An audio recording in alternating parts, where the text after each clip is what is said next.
চট্টগ্রামের বোয়ালখালীতে জাতীয় সমাজতান্ত্রিক দল জাসদের সাবেক কার্যকরী সভাপতি ও সংসদ সদস্য মঈনুদ্দিন খান বাদলের কবরে আগুন ধরিয়ে দিয়েছে একদল দুর্বৃত্ত।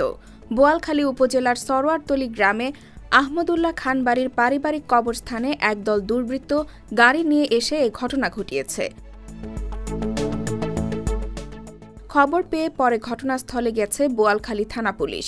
প্রত্যক্ষদর্শীরা জানান, লাল রঙের একটি মাইক্রোবাস ও কয়েকটি মোটরসাইকেলে এসে দুর্বৃত্তরা শুরুতে বাদলের কবরে ভাঙচুর চালায়। এরপর সেখানে কেরোসিন ঢেলে আগুন ধরিয়ে দেয়। মঈনুদ্দিন খান বাদলের স্ত্রী সেলিনা খান ফেসবুকে লেখেন, কতিপয় সন্ত্রাসী আজ দুপুরে গাড়ি নিয়ে এসে মঈনুদ্দিন খান বাদলের পৈতৃক ভিটার কবরে ভাঙচুর ও আগুন ধরিয়ে দেয়। এখন কবরেও মানুষ শান্তিতে থাকতে পারবে না।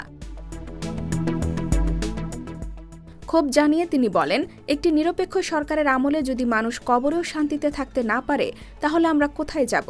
আমি এই ঘটনার সুষ্ঠু তদন্ত ও বিচার দাবি করছি। বাদল কখনো কোনো দুর্নীতির সঙ্গে ছিলেন না, তার কোনো বদনাম নেই। তিনি একজন বীর মুক্তিযোদ্ধা। মঈনুদ্দিন খান বাদল ২০১৯ সালের ৭ নভেম্বর মারা যান। তিনি চট্টগ্রাম ৭ ও চট্টগ্রাম ৮ আসনের সাংসদ ছিলেন। মৃত্যুর আগ পর্যন্ত তিনি জাতীয় সমাজতান্ত্রিক দল জাসদের কার্যকরী সভাপতি ছিলেন। IBTV USA, new York.